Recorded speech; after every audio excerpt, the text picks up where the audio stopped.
right. So you, yeah, it's my time. You gotta select. Yeah. Ooh, boy, Right. my hands all sweaty. Like, I'm over here nervous.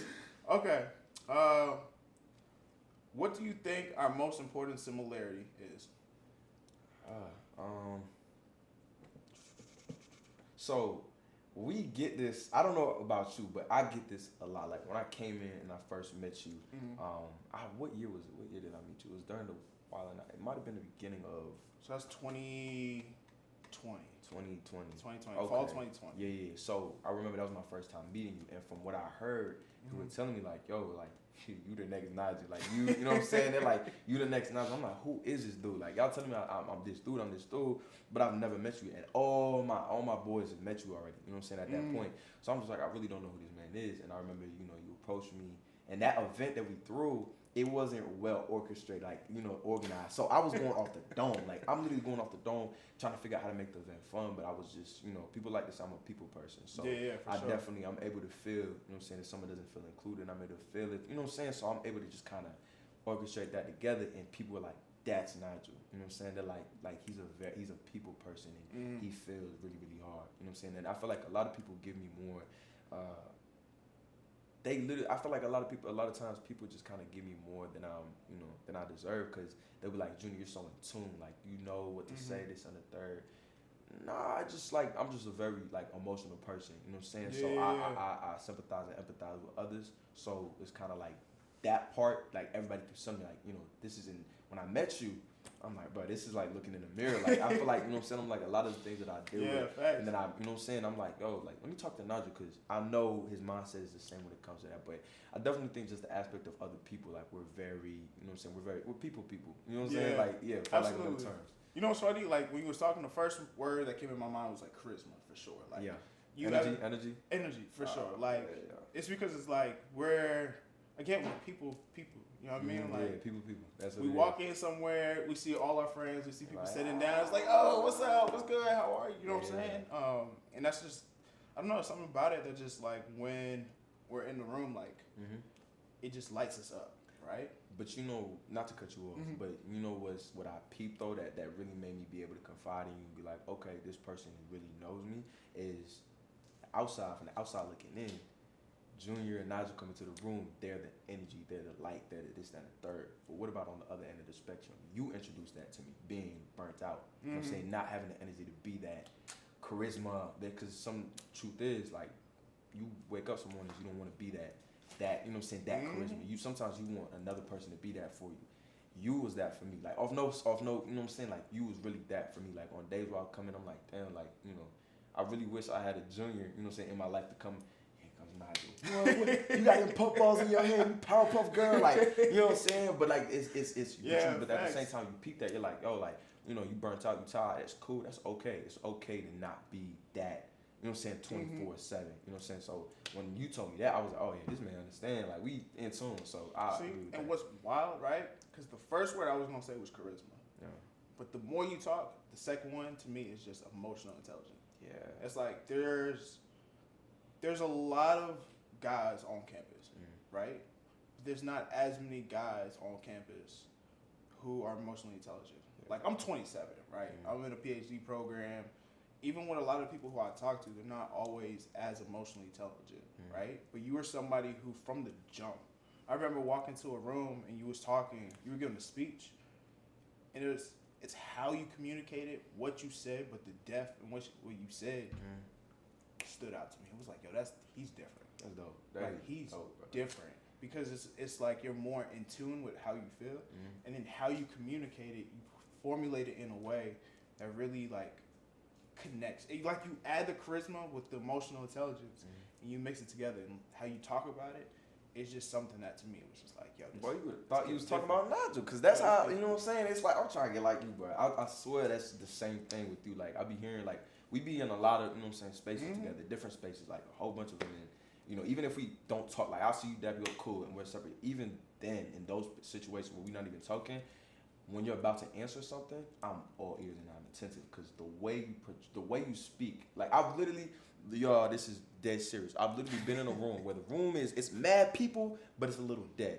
Nigel will raise his hand and say something, the entire room. they just start clapping. Like they like, and it's just and it's deeper. Like when you realize they like, yo, like this man's able to speak and people listen. That's you know what I'm saying. That's something different. So, bro, you talking about me? It's the same thing. Yeah, it's like yo, it's a merit to respect, respect. I like that. Okay, that's real. Let's see. My turn. Yep. Let's see. All right. Ooh, you got it. I got it. All right. Okay.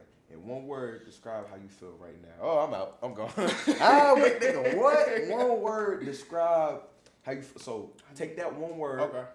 And then we can elaborate. All right. What do we want to put in context of? Or do we want to put in context of life? Do we want to put in context of like? Because right now, like in this moment, like we kicking it. Like we kicking it. Inspirational, motivating. I'd say on a like. Just life. Like so like not on a non-temporary scale, right? Because right now we kicking it, we chilling. The moment we leave here, moves might change. So it's more so like when nobody's around, when nobody's looking. How do you feel? That's. Woo. All right. Okay. Jeez. Okay. One word. Read the question one more time. Okay, I got you. Yeah. Okay. In one word, describe how you feel right now.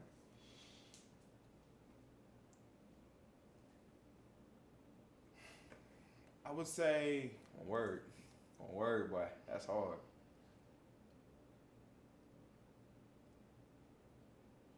Suffering.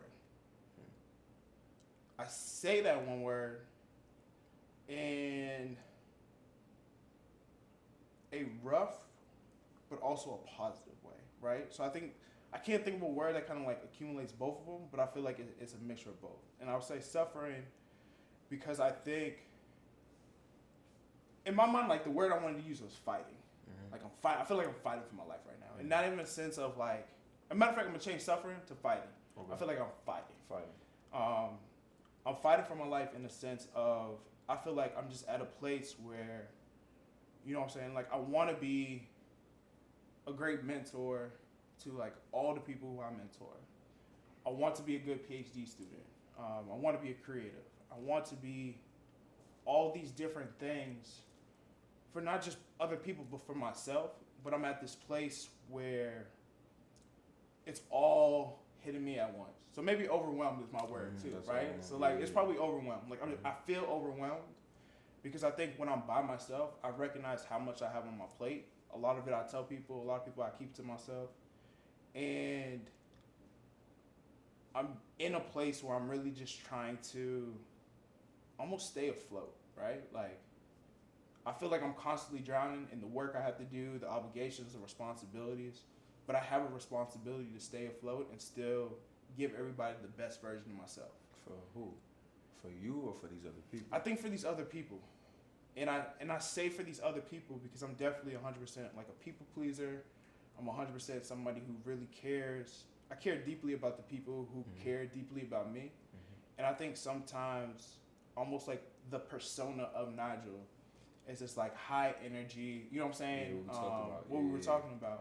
So I think sometimes even when I do feel burnt out, even when I do feel stressed, even when I do feel overwhelmed, I still try to put myself in a position that, Nigel, you can feel like this by yourself, but when you're around other people, it's not their responsibility. Like they didn't do this to you, right? Like whatever you're going through, and you kind of have to figure that out and kind of navigate that.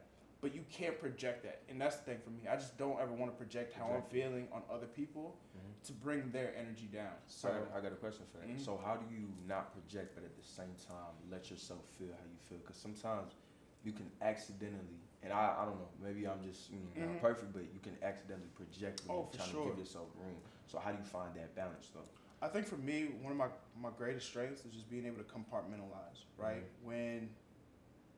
When I'm with you, I know I can be multiple versions of myself depending on the environment. So if I'm with you and we're in the MLK Center or we're on campus somewhere, I know for a lot of times I could joke around, I could clown around, I could get that side of myself out.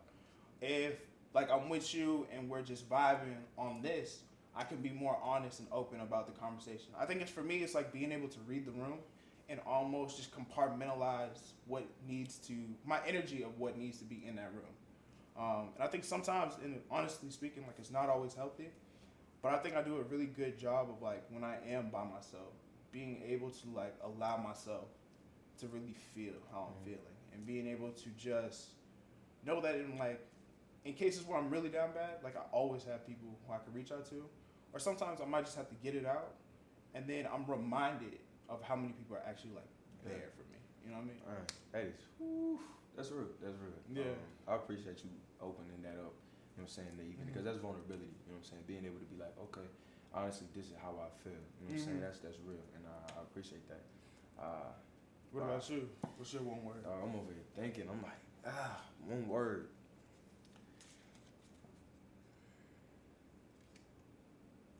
I think it's hard because where you have me at is a very pivotal point in my life. You know, because and I've shared this with you. You know, I'm fresh off of losing a lot of people. You know what I'm saying? Yeah. Whether that be it's more so on the physical side. You know, a lot of people passing away, dying. I've never been surrounded by so much death in my life before. You know what I'm saying? It was a stretch where I was losing people. Like it seemed everywhere, every corner I turned. You know what I'm saying? I'm mourning the loss of somebody, whether that's my grandma, whether that's my mentor, whether that's my best friend. Like, you know what I'm saying? It's just a lot. I feel like one of the words, learning. Okay. And I know that seems very, very vague, and it seems like a really, really big umbrella, but I'm learning. You know what I'm saying? Learning to stay afloat. I'm learning to fight. I'm learning to be happy. You know what I'm saying? It's like I'm relearning these things in the context of what this pain has taught me. Because it was different. It was different before. Like, you know what I'm saying? One thing about life, and I've realized, is like you have to adapt. You know what I'm saying? It's what's kept us here for eons. Like, you have to adapt. Right? And it's in a different context now. In the context of losing a mentor, in the context of losing a friend, I have to learn how to be happy with that weight on. You know what I'm saying? With that bag, with that luggage on.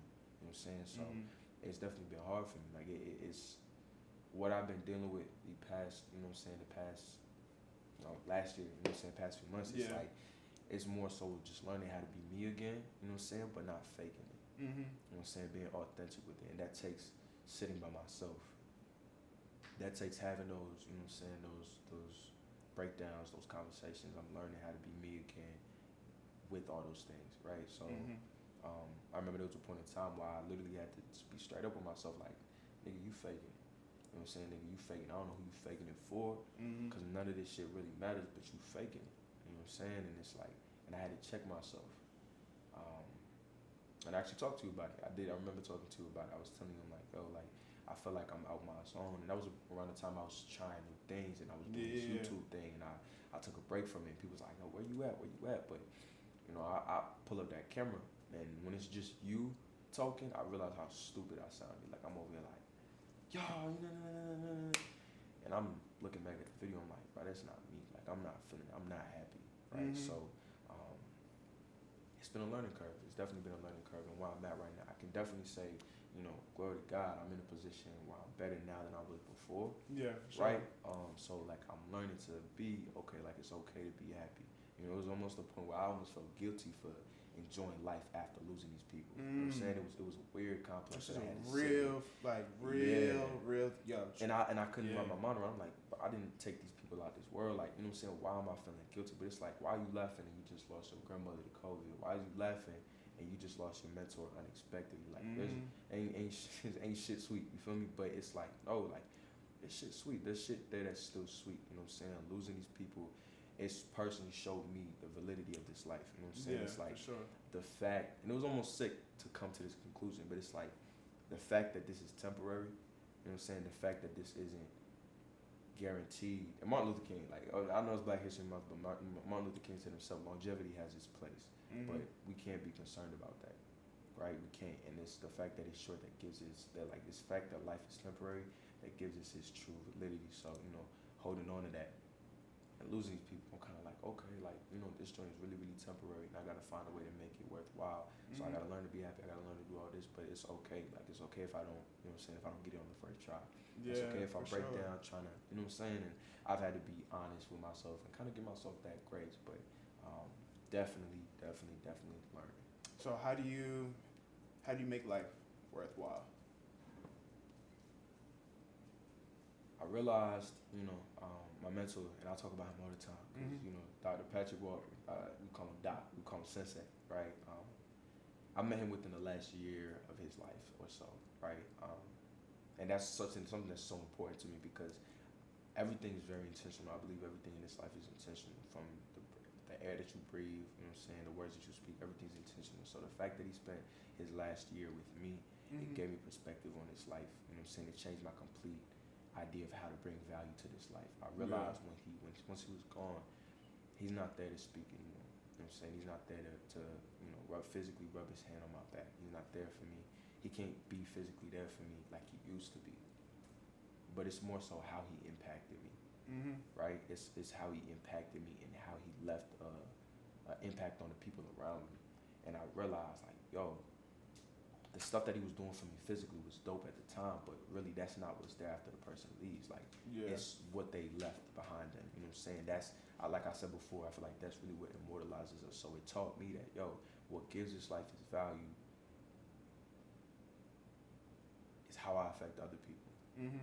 Right? It's how I affect other people, because again, this is like this ain't about me. Like, it's a way bigger plan. This ain't about me. Yeah, sure. I'm going to have my experiences. This isn't to take away, the value of what it is to be me, right? But at the same time, it's not just me out here. There's other people struggling and going through it.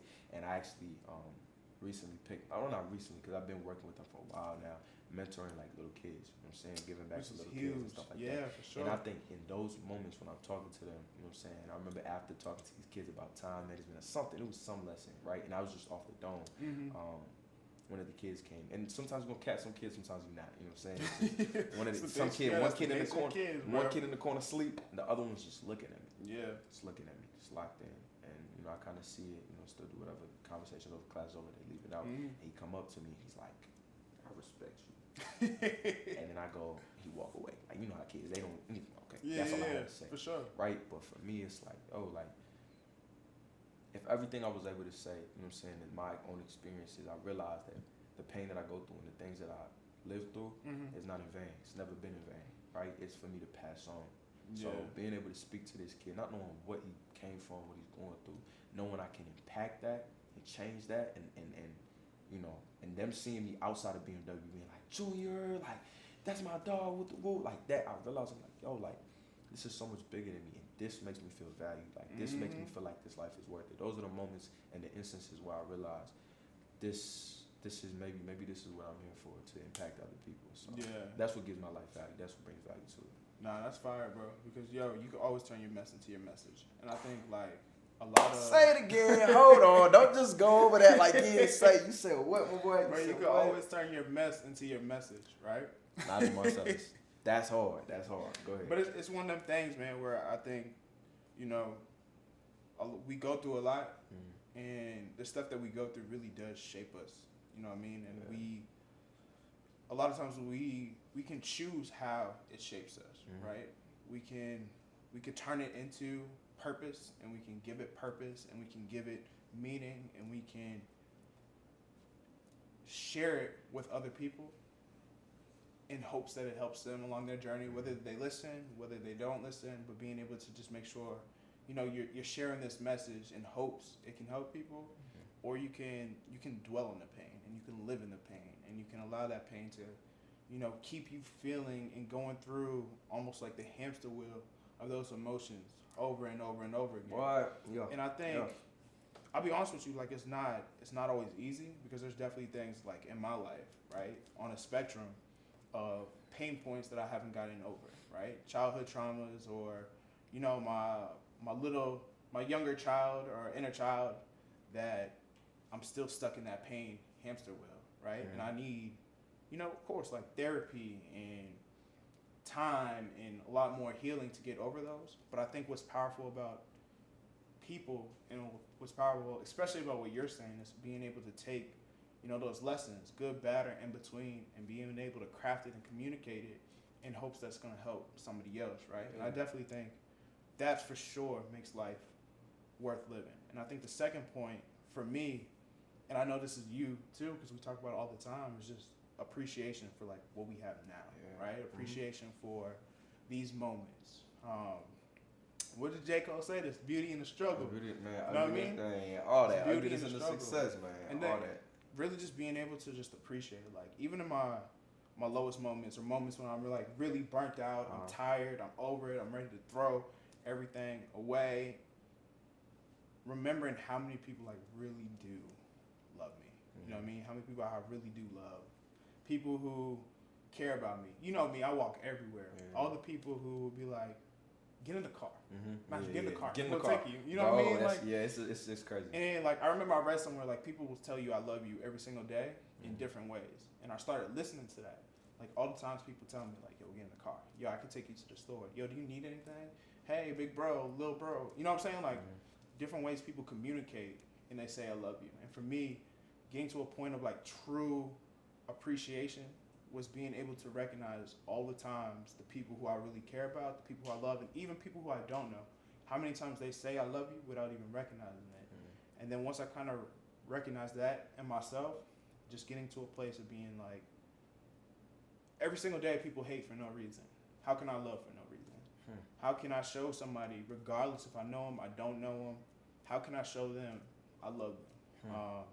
So really just mixing in that, you know, valuing other people and really just appreciating where you at and what you have. Like I think those are like the perfect ways, not perfect, but like the best ways. Best ways we can equip ourselves in order to really live like a real fulfilling life. Yeah, that's real. I like that. That's yeah. Right. I don't know how we got there, but we got there. You feel me? Me either.